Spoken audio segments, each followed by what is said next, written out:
something we all need. Gotta have it now if you wanna succeed. Striving, surviving, that's no doubt. Sticking together, we gon' find a way out. To all you young people, give it your all. To all you young people, give it your all. To all you young people, give it your all. To all you young people, give it your all.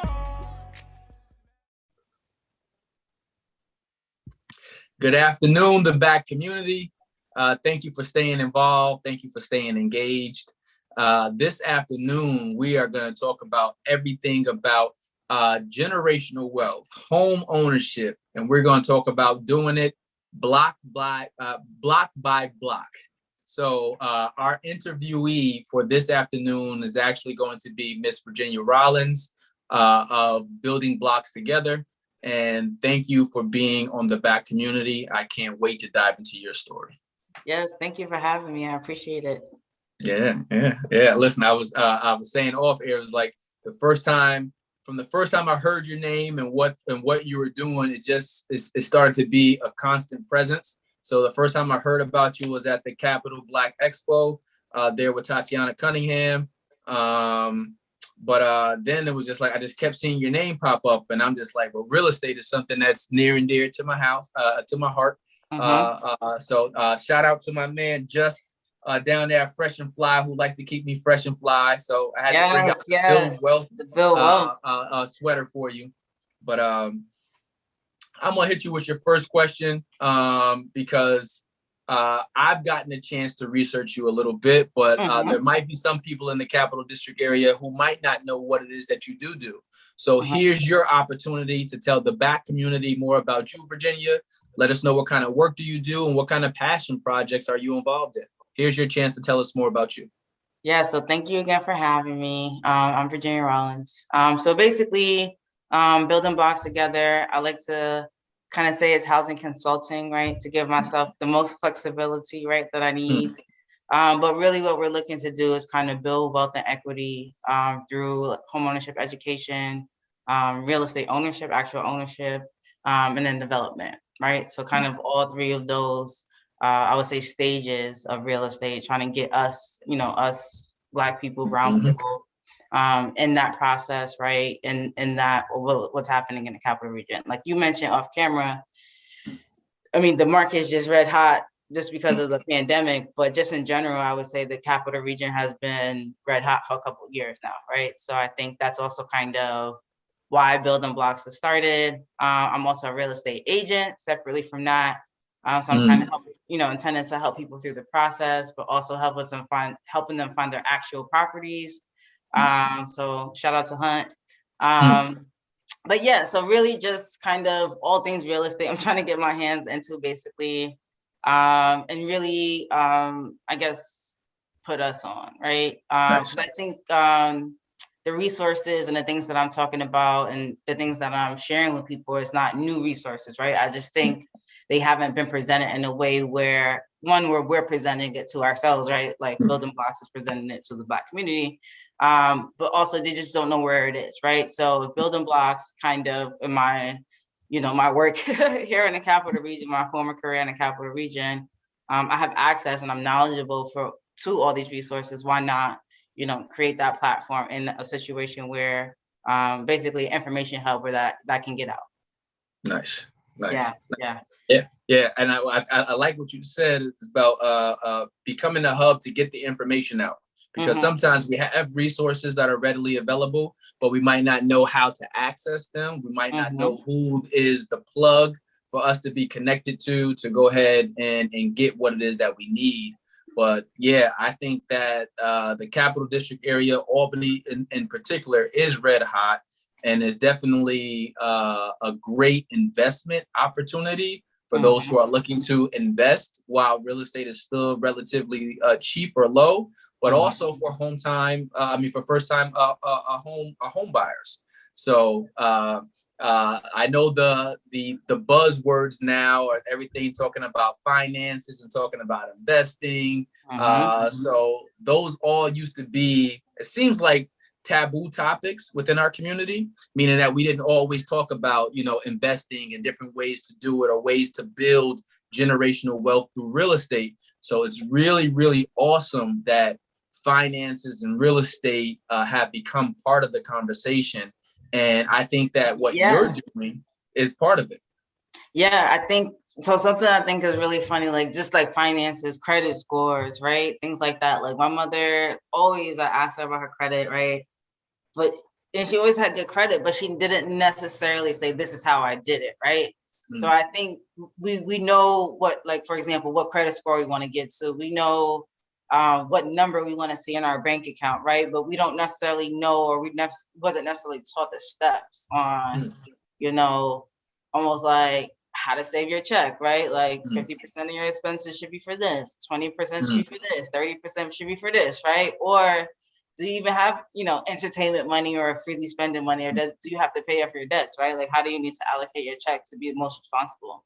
So I think just even those daily habits, right? I think getting on top of those early helps you in the long run, right? Because what we're looking for, you know, what the lenders are looking for essentially is to qualify you for a house, 2 years of employment, savings in the bank, and a good, you know, a decent credit score. They were looking for, I think, like 660, 640, 660. Right. So if you know, just taught those things, right?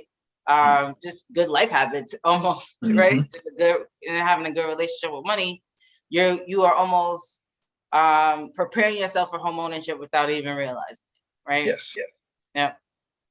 Yeah. And it seems for you and I to talk about it, it seems like it's relatively easy.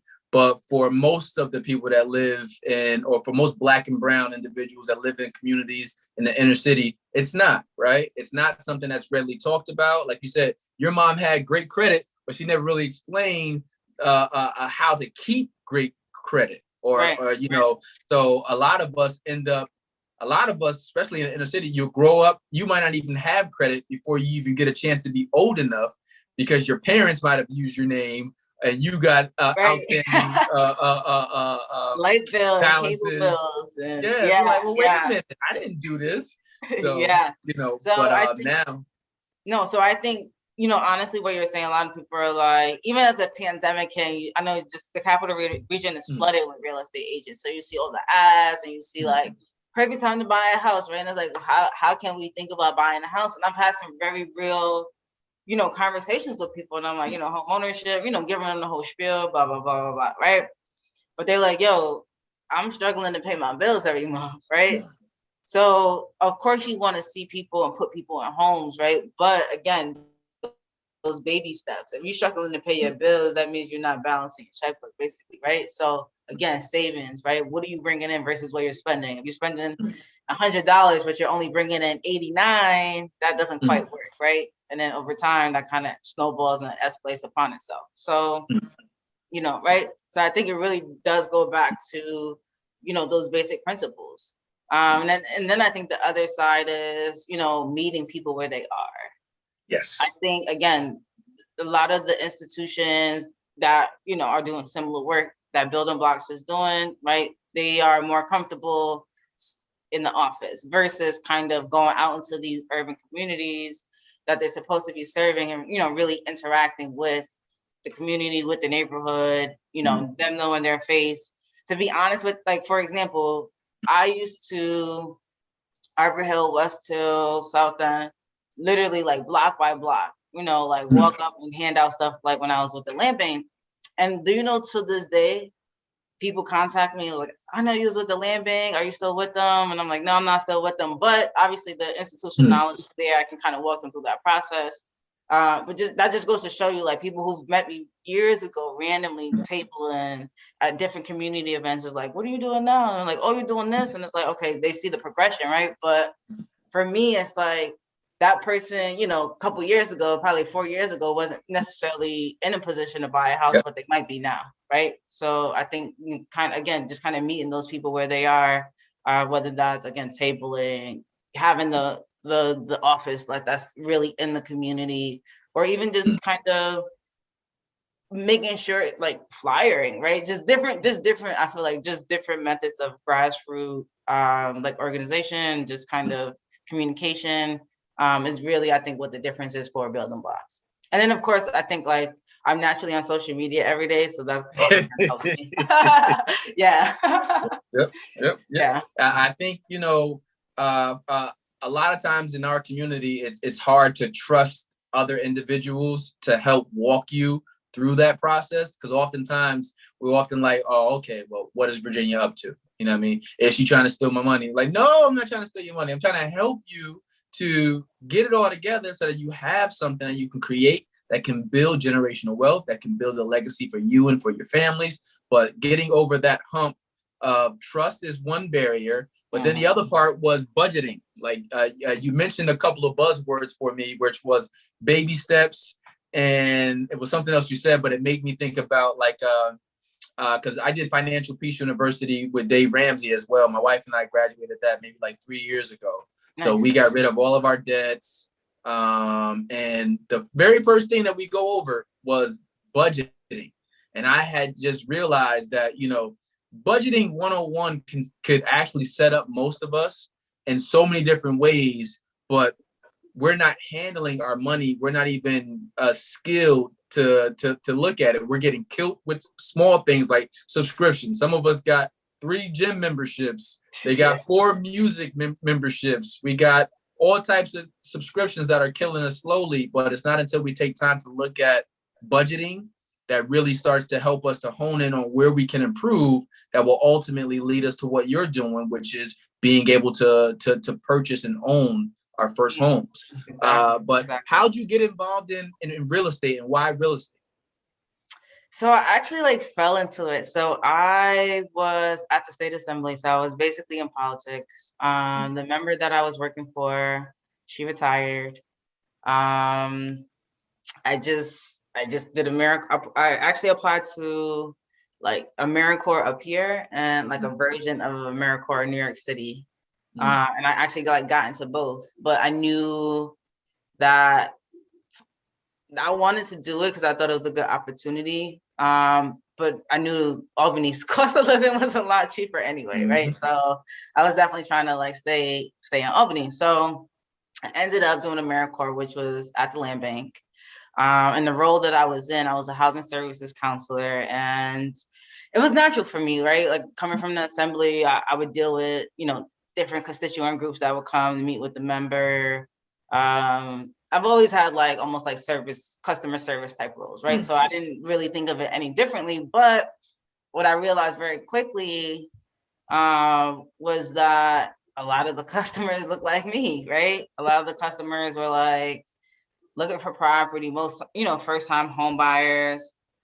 And then they're coming, because for me, I already saw the red X's before I got there. And I was like, just kind of almost joking with like a colleague at the time. And I'm like, well, if the city don't want the properties, we'll take them, right? Like we can take some of these properties off their hand. They really don't want them, right? Like, what, they got the red X's, it's like 12 in a row.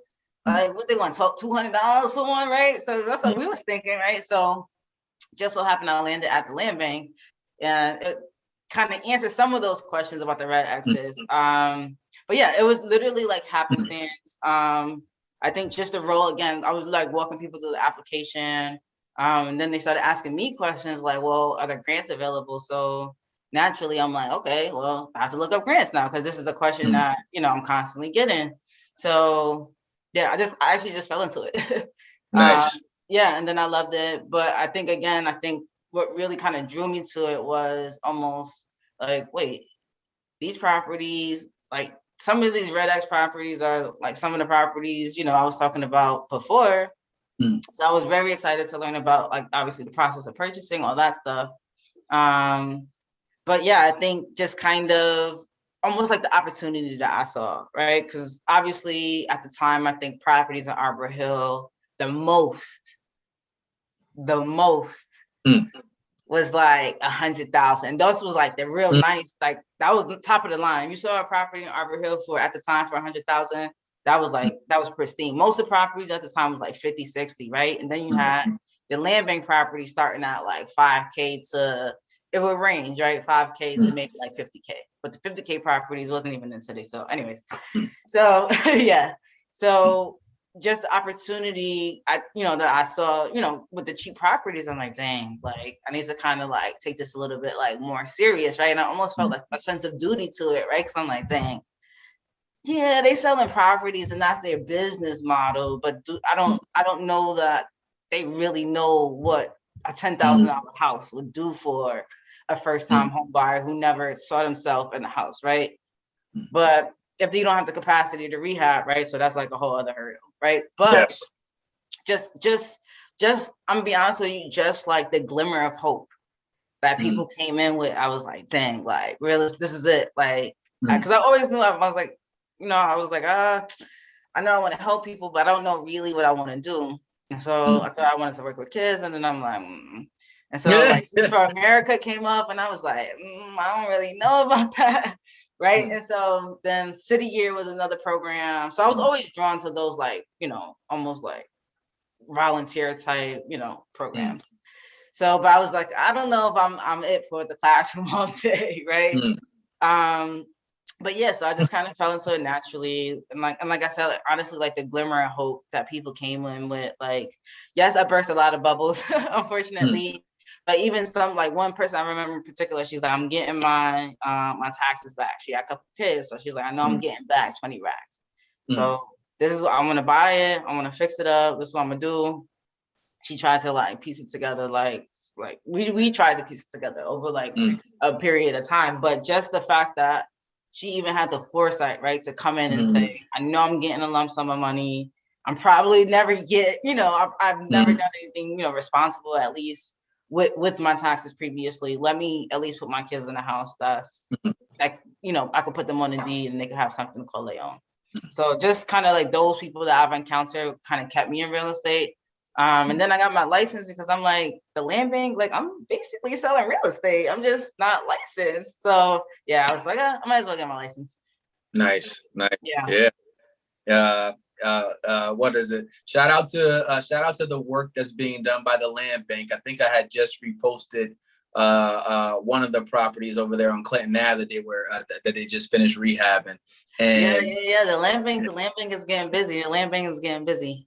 Yeah, but in all fairness too, because the land bank typically wants to, and I did have Charles Toohey, who was the chair. I think he's still the chair of the land bank, but I did have him on season 1, I think episode 5 or something like that. But the process, the rehabbing, the scope of work that is necessary for those properties are obviously exceed far much more than what you can get the property for. So like you said earlier, that just creates a whole nother barrier, whether or not if you're going to be able to afford to rehab it, whether or not you're going to be able to get the property insured because of what all may be involved in that, right? But like you said, the glimmer of hope, and then preparing individuals to be able to go through the process and be patient enough with the process, because home ownership is a process you have to be patient with.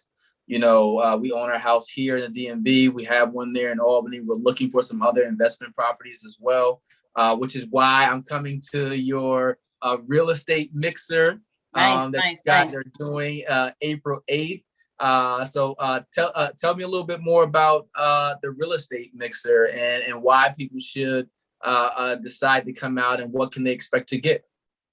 Yeah, so I hate networking like with a passion.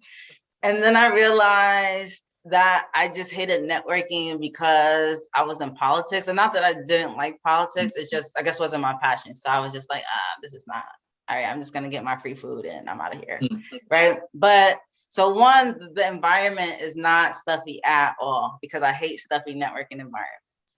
2, we obviously going to have handouts, grant information. Like I said, my grant's available. There's going to be lender information there. What else? I just think honestly, the network, right? I think I've met other agents, clients, contractors, roofers, right? Like if real estate investing, if you're serious about real estate investing, you're serious about being around like-minded people. my real estate mixer is the other place to be.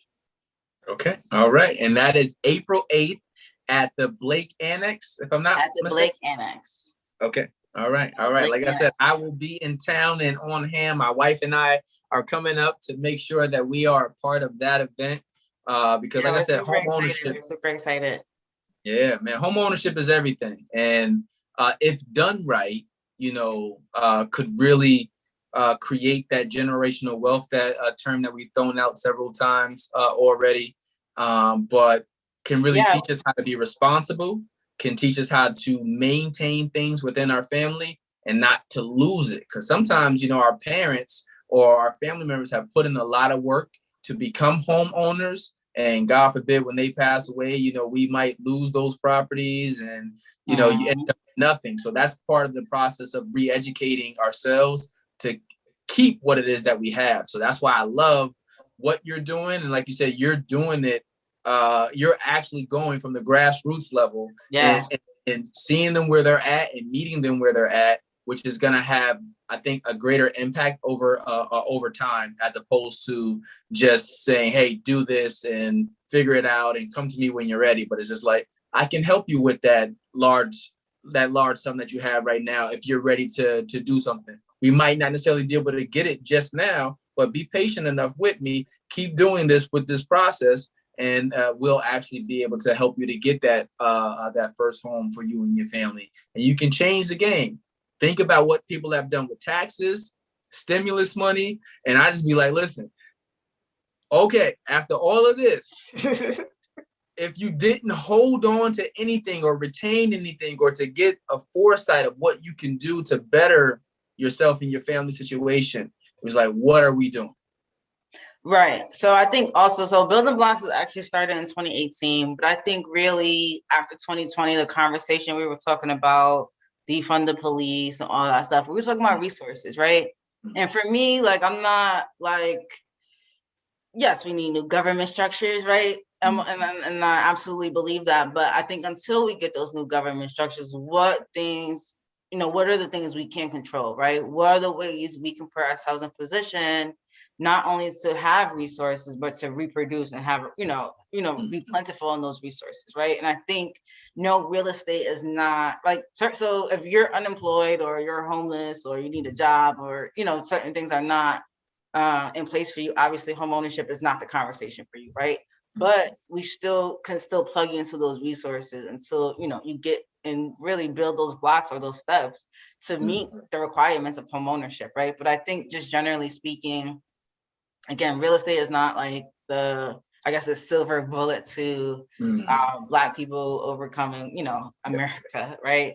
But I think it is, again, one of the ways that has been proven to gain wealth, right? And even if we're talking about, all right, I can't qualify for one reason or another for a house by myself, I got at least 1 or 2 friends, right? Somebody been working for 2 years, right? Right? How can we, even if the conversation pivots from home ownership, like as a singular person or a family unit, to group economics and group investing, right? That's still part of gaining wealth, gaining knowledge, gaining that experience. And then the truth is, right, you can put 5,000 together with 4 people, 20,000, y'all get $100,000 turnkey, already rented, right? Property in Albany, and then run that property for a year or 2, take your money out and go do your own thing. And now you can afford your own multi-unit by yourself or your own single family, right? So, that's also what I tell people, like, like one of my clients, like, and I feel like so bad for her, but we are under contract, so that's good. But she's been in the home buying process for a while. And I think towards the end there, she started doing like almost dream home requirement stuff, right? And I'm like, I know we've been in it for a while, but you got to think starter home versus dream home, right? 1, this market is crazy. 2, interest rates. Like before it was cool because the interest rates were kind of low, right? When they jumped 26 points, right? Everything changed. Every single thing changed, right? So everything was like, wait, we gotta find a property like right now, right? So, just the war, everything going on right now, interest, everything is fluctuating. But again, you got to think start a home versus dream home, right? And then again, if you are not in a position, you don't have the credit, you don't have the steady employment, or you get paid cash or whatever, right? Get with 2 or 3 people that y'all can work together, and we could all contribute, equally, right? To to acquiring property together, whether we buying it, fixing it, flipping it, buying it, holding it, Airbnb, short-term rentals, Airbnb, whatever it is, right? If you, the name of the game is own, is buy, whether it's like real property, like buildings, or even real land. With the cannabis stuff happening, especially upstate New York, I know raw land has been pretty hot as well, right? So real estate, and I think that's the beauty of real estate, right? You can say, I'm gonna go urban, right, and do urban stuff, or you can say I'm gonna go rural, or where people qualify for USDA, or even buy mobile home sites, right? There's so many ways to invest in real estate. It's like you don't have to it's not just typical, I have to save all this money by myself and do it one way. Like there's a million ways to do it, right? And then you can even go the stock route and invest in real estate, right? So Absolutely. Right. And so there's a couple of different ways. And I think just kind of going through 2020 again, kind of bringing it back, just kind of like, dang, like how can we, even with like, I think just kind of a lot of the nonprofits or community orgs is always a thing about money. It's always a thing about, we don't have our own space. What? We're going to buy our own building together, right? And have some tenants that we can make some money off of. Look how amazing that is, right? Yes. So it's like real time, real life solutions that I think, what might be hard by yourself might be a little bit more realistic or, manageable with some people. I'm going to fast forward to a question that normally comes up later, but I think it's the perfect time to ask it now. Yeah. What do you think are the barriers that stops us from working together, that stops us from doing exactly what you just said, saying, hey, if I may not be necessarily in position to do it by myself, I can work with another. I can work with other people to get it.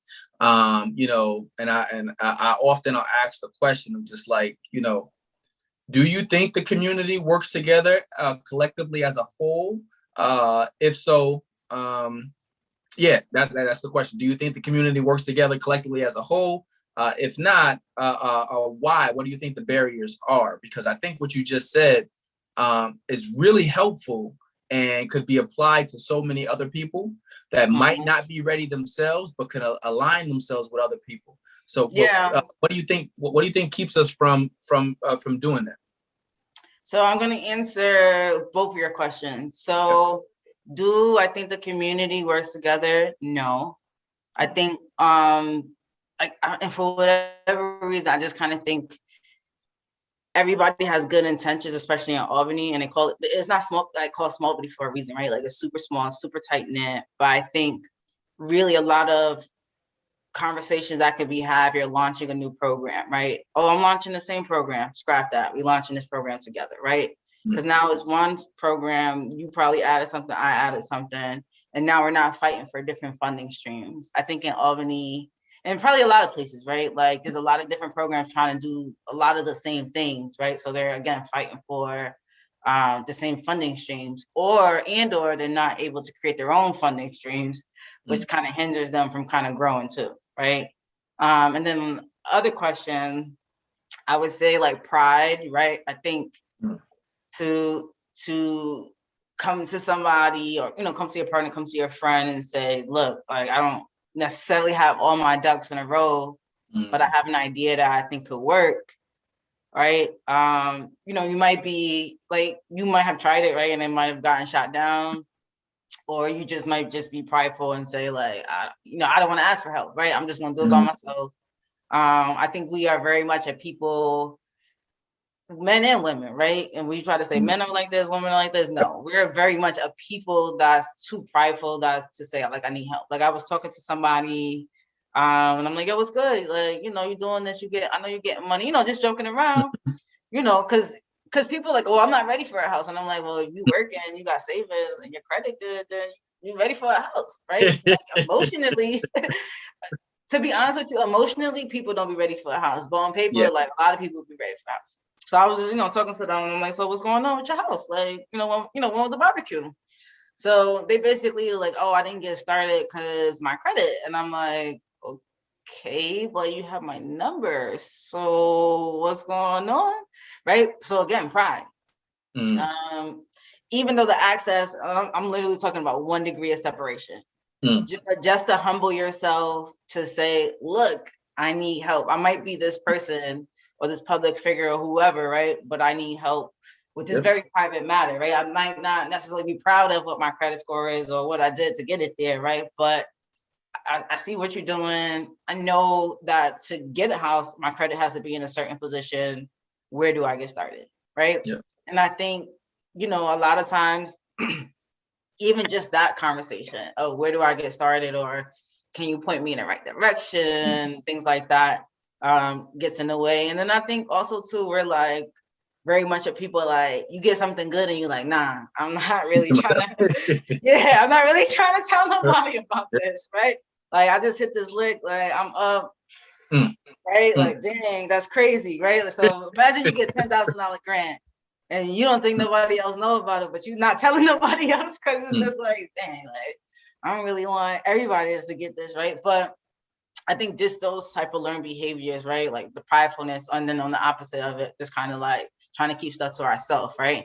And and again, back to kind of the model of building blocks, I think, y'all take this information, right? Because other people are using it, right? And not to say that they can't Google it, they can, right? But if I can go to a centralized location, the website, or I know if I come to this event, certain information that I'm looking for is going to be available, then I'm more likely, to show up to that event or participate in that event because, I'm going to get something out of it too.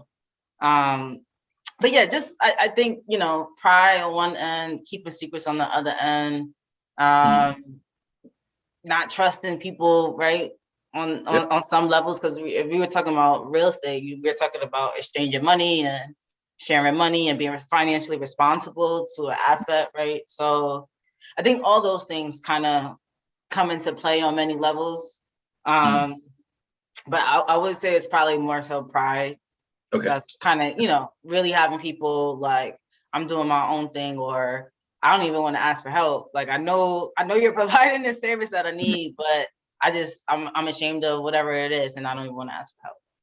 And I wish that was something that we could actually first identify within ourselves, and then 2, get over it, right? Because obviously no man or woman has done everything all by themselves, but there are plenty of people that are resources that are not trying to humiliate you or dehumanize you, that really want to help you through the process. But what I often see is that most people see where you are now, but they don't want to ask you all of the steps that got you to get to where you are, right? I just say for myself, my credit was jacked up before I left Albany, right? And it was just like, but it was me being able to take that experience, be like, I got a 533, I got an 822 now, right? And then be like, I share my experience with other people, and that's why I do financial literacy at my church as well. So now I teach financial literacy at my church, because that journey, that process is something that other people can identify with. And like you said, some people have information, they hoard it, they keep it to themselves, and just like, oh, I'm not going to tell anybody else how to get it. No. But when we're sharing how to get it, like I said, a lot of people aren't patient enough to travel that same route that you might have traveled to get that end result that that they want. And I just wish that people would learn how to be a little bit more patient with the process and trust the right people. Obviously, you can't trust everybody because there's a lot of scammers and people that's trying to get you, but trust the right people. There's lots of programs for free at church. There's lots of information that's going around. The services that you guys are providing, 1 at the land bank, 2 at building blocks, and then 3, I've seen your other team over there with what is it, Hunt's Realty? I might have said that. What I mean? Real estate. You know what I mean? You guys, I mean, But the even so, resources are that's there. even the thing. So even the real estate as a buyer's agent, that's free for you, right? Yep. It costs the seller, right? But it's free for the buyer. So I think even little tidbits like that, people are like, well, I'm gonna buy a house by myself. It's like, if you want to in this market, good luck. Yeah, like anywhere, it seems I'm like in like a million real estate groups, and it seems like real estate is just crazy everywhere, right? Yep. It's everywhere. Because it's a hot topic. It's a hot topic. Like the investor markets, luxury markets, mid markets, like all the markets are crazy. Yeah, because it's a hot topic. Everyone is, our culture likes what everyone else is doing. So whatever is popular or in the mainstream, now I want to go ahead and do it. You know what I mean? If it's Gucci, if it's whatever the topic is, mainstream wants to buy into it. Right now, like I said, finances, real estate, trying to become trying to increase our financial literacy is a thing that's in. Like you got people doing your earn your leisures, you got Ash Cash of the world. So one of the guys from Earn Your Leisures was our financial advisor for years before they blew up, right? Nice, so nice. It's just like you have a wealth of knowledge that is now it's cool to plug into. It's cool to say, I'm going to this or I'm getting on this Zoom and they're talking about ways that I can go ahead and invest. Or I'm going to an event with Building Blocks Together, and they're going to walk me through the process so that way I can become a homeowner. Yeah. What you guys are doing and working on, what is it, at 21 Lexington Avenue is something that's near and dear to my heart, only because I used to hang right there on that corner. All of the time. So those areas was my areas growing up in Albany, Judson, nice. Swan, Lexington, so to see the effort to revitalize the building, but to also understand its significance, where it is and what it could do for the community is something that's near and dear to my heart. But yeah, can you tell us a little bit more about the project there at 21 Lexington? Yeah, so I'm actually doing that with a group, a team. But we got the building from the land bank. We're in the process of getting permits now, wrapping up financing, and hopefully we can get started really soon, at least get it gutted and kind of reframed out. But I think just overall, the general idea is for it to be Builder Blocks headquarters.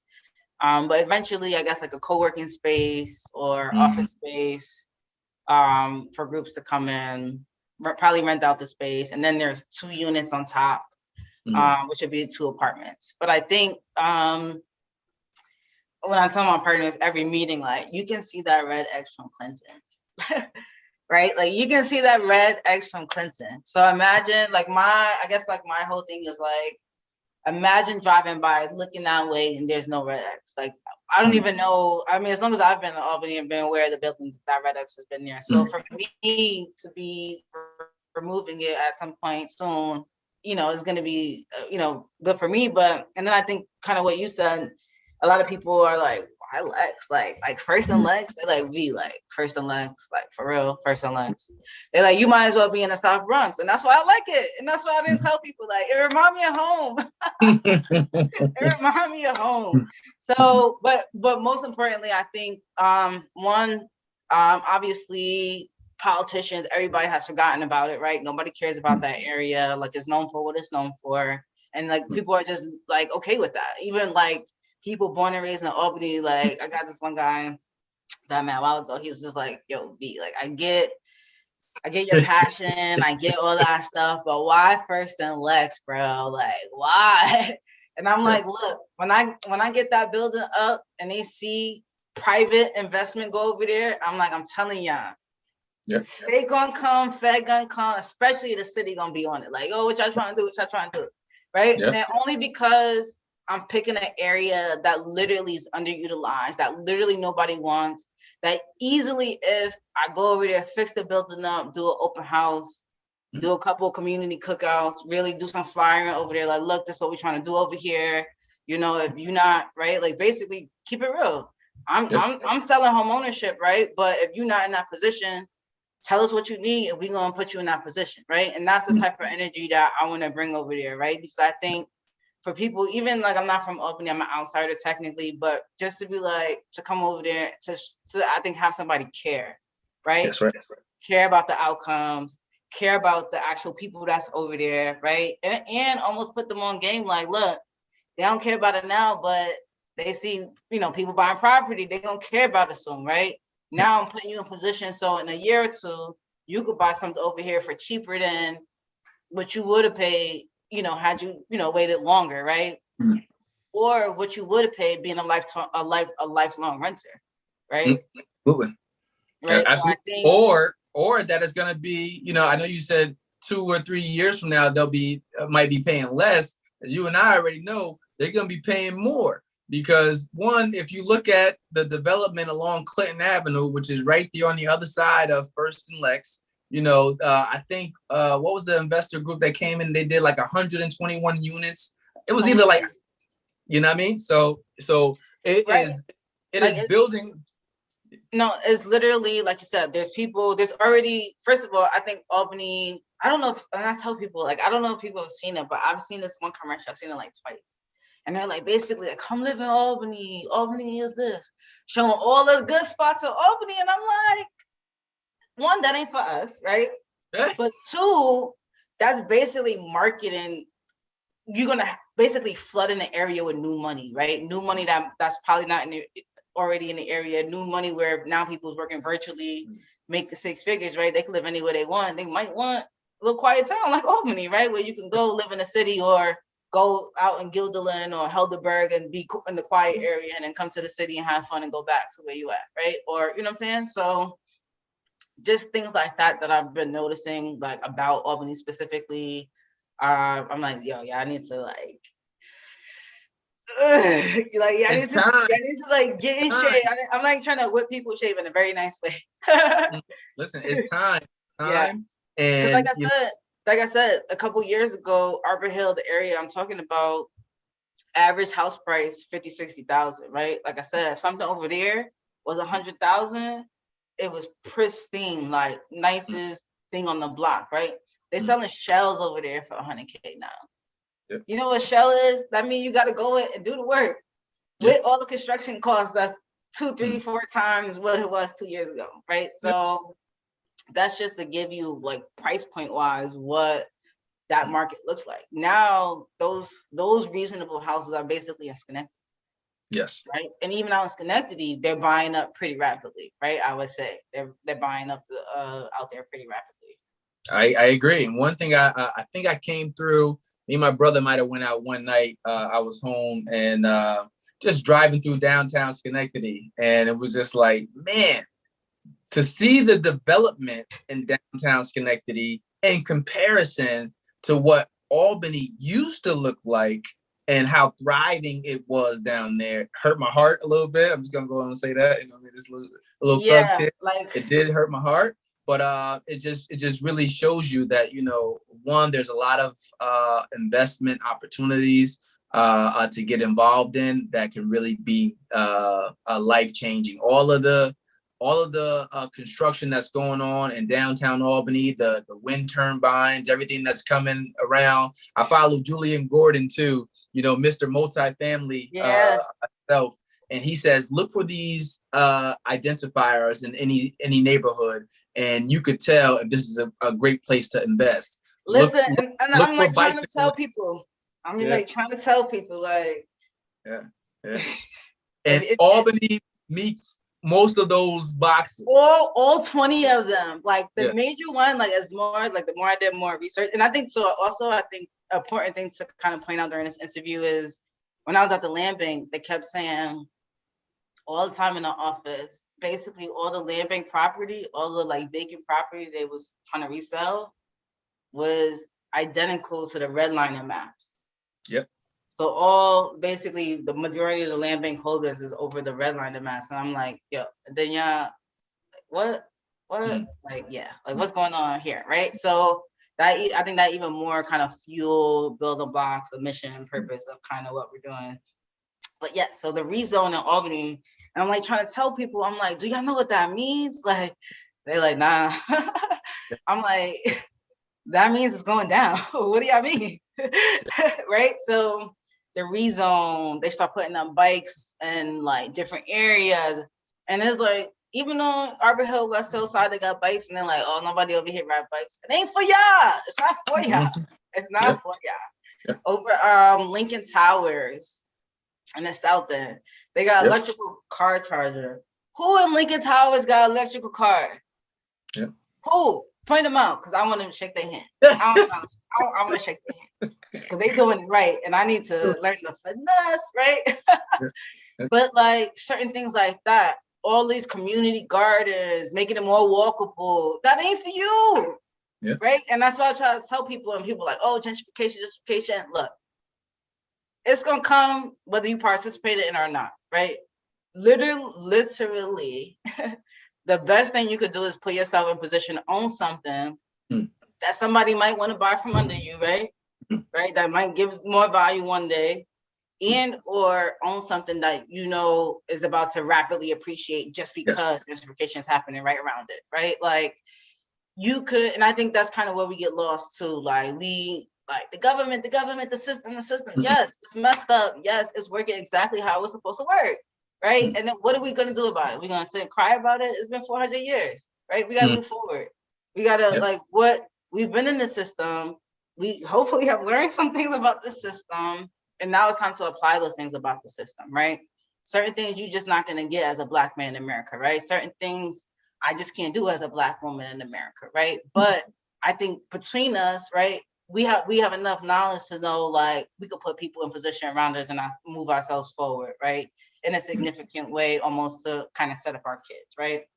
And again, real estate is almost one of those things, right? And I tell people, like, we as a people, like, and then my mind is super focused on Albany, but just in general, we as a people need to move from like surviving, right, to thriving, right? I think we are literally, even our mindset is living paycheck by paycheck. Even if we don't live paycheck by paycheck, I feel like as a people, we live paycheck by paycheck, just in the mindset, right? Like we need to go from focusing on tomorrow, the next day, to like, all right, let's project 2 years out. What does that financial picture look like? And you can't do that till you're comfortable, right? You can't do that till you not worried about bills. You can't do that till you have a couple dollars in your pocket that you know if something go wrong, right? So again, I think real estate can provide that, whether it's as a single person or again, starting as a group and then working your way back to, you know, that single family or that dream home, so to speak, the starter versus the dream home. Like I'm even in that mindset, like I'm like looking at properties for myself to buy for myself. And I go on properties and I'm like, and I start getting nitpicky like as myself. And I'm like, I almost start talking to myself on the agent side, like, look, right, this is starter versus dream home, right? This is for a purpose. This is to bring income in. This is to set yourself up, get your foot in the door, right? Start building assets, right? Even if you get this one property and this is the only one you get for 2 years, you'll have other secondary rental income or a year or 2 years worth of salary saved that you're not paying in rent, right? Because their tenant ideally will be paying your mortgage, right? So if you're setting yourself up like that or have that mindset, I think we, as a people, we can kind of move forward, right? Like not thinking about just tomorrow, right? But almost, again, what's 2 years look like? What does 5 years look like, right? So. Okay. I got 2 more questions for you, man. I'm gonna let you go. Yes. This one is probably my favorite question I asked everybody in season 2, because obviously there's different meanings for everyone has its own meaning. But Virginia, for you, if you were to describe success, how would you describe success? What does success look like for you? Doing what you want, when you want, how you want to do it. Right? I think there's there's no success, right? I think like there's no price tag on that. There's no, right there. I think there's like certain, I guess in your mind, we make up our own accolades. But I think real success, when you're successful in life, you should be moving how you want, right? Right. I think you probably living comfortable, whatever that means to you, within your means, right? I don't advocate for living lavishly if you can't afford it. Yeah, I don't know. I think, yeah, like I said, I think that's the answer. Doing what you want, when you want, how you want to do it. Okay. That's Yeah. that's a real good one. That's a real good one. A lot of people call that freedom. Yeah, I was almost thinking that. I'm like, what is success? But for me, I almost like equate success with freedom, right? Because like you working towards, even if you have like dollar amounts in your mind and cars in your mind, like all that stuff really is not what you're working for. You're working for freedom, essentially. Yeah. Or to live life basically on your own terms. Yeah, but me and my wife have this debate. It seems like every week. So we have the debate, and because when you tell people like, what would you do to feel successful? Like they start naming all these things, and it's like, all right, so you basically just kind of want to live life on your own terms, right? Freedom. Yeah. Freedom.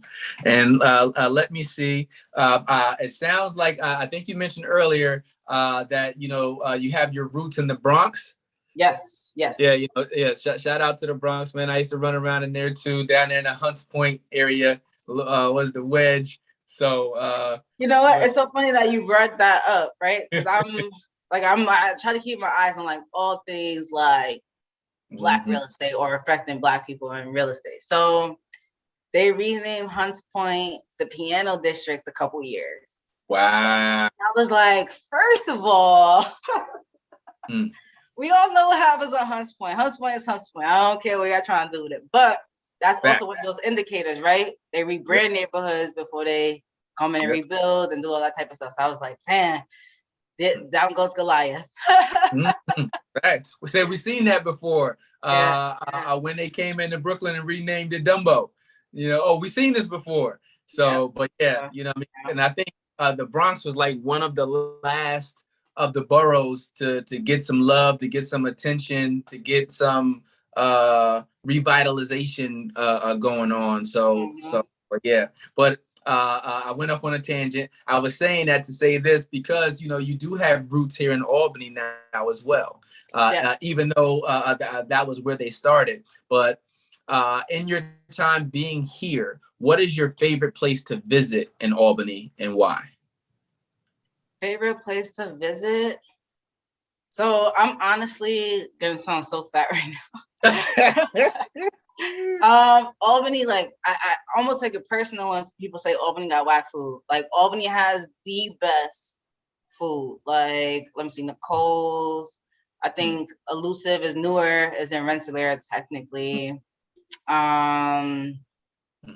What is that spot up Central? Yeah, there's a couple of food spots that I keep in rotation. The Standard is pretty good too, but like a chain spot. But the local spots in Albany, Ralph's up Central. There's another Italian spot that I'm blanking on the name on right now. But yeah, Albany has like really good food spots. Okay. Like I'm always like, food spot in Albany, yes. Listen, ain't nothing like it. Ain't nothing like it used to be. I always had to go to Kenneth's when I came home. It's changed since the owner passed away. And for most of us who were there long enough, you knew Kenneth himself. And but yeah, don't worry. You talking my language when you're talking food. So I'm just like Albany has like amazing food spots. I went to like 13 North or someplace like that out in like Saratoga. Like good, like all the food spots are good out here. Nice. Yeah. And then I think favorite spot in Albany. I recently started driving, so I have not been walking as much, but I think like Washington Park. Albany has good like green space just generally to kind of just walk and hang out in. Lincoln Park is really nice before they tore it up. Hey, but what's about to come there?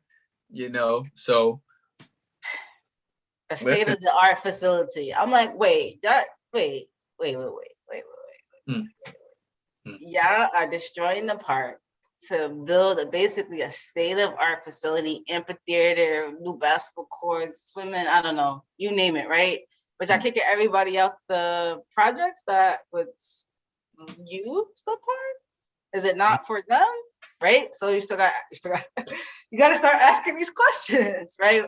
So yeah. So thank you for a new park, but who is it for? Who's it for? Yeah, who's it for? Yeah. Yeah. Let me see. So, My final question for you, I'm gonna let you go. What about your life's path at this point are you most proud of? what am I most proud of? That's a good question. That's a good question. I think I am gonna say building blocks. And not only because, but I think just coming to the point of this year will be a year since I left my full-time job. And I think from last August to now, just even right at this point, everything has like literally skyrocketed in a year, right? So I think I'm only most proud because I like doubted myself for so long about it. And literally, like, I want to say everything that I've dreamt of, everything that I've thought of, I've literally been able to like bring it to fruition in some capacity to building blocks. So yeah, I think that's cool. I love it. Ms. Rawlins, shout out to you and everything that you have your hands on and in. Shout out to Building Blocks Together. A shout out to Hunt Realty Group. Yes, Hunt Real Estate. Hunt Real Estate. I don't know why I want to keep saying the realty. Hunt Real Estate Group. And I look forward to seeing you guys at Building Blocks Together, April 8th at the Blake Annex. At the Blake Annex, we have at the Blake Annex on the 8th, we have a real estate mixer. On the 9th, we have a homeownership workshop. What is it? Building Blocks Together, Homeownership to Generational Wealth. And then I think on the 19th, we got Tangible Tuesdays, a group economics discussion about, investing together. There you go. There you have it. You have it from her mouth herself. First and foremost, like I said, before I let you go, I wish you continued success. Thank you for taking it in. Thank you for investing in yourself. Thank you for investing in the community and helping us build it block by block. So the back community, thank you, Virginia Rawlins, for being on the back community. And I can't wait to get your story out to the people. Thanks. Have a good one. I appreciate it. All right, you too. Peace. Keep climbing up the ladder. Black lives matter. They matter. So all you young people, give me all. So all you young people, give me all. So all you young people, give me all. So all you young people, give me all. Matter. Black lives matter. They matter. Black lives matter.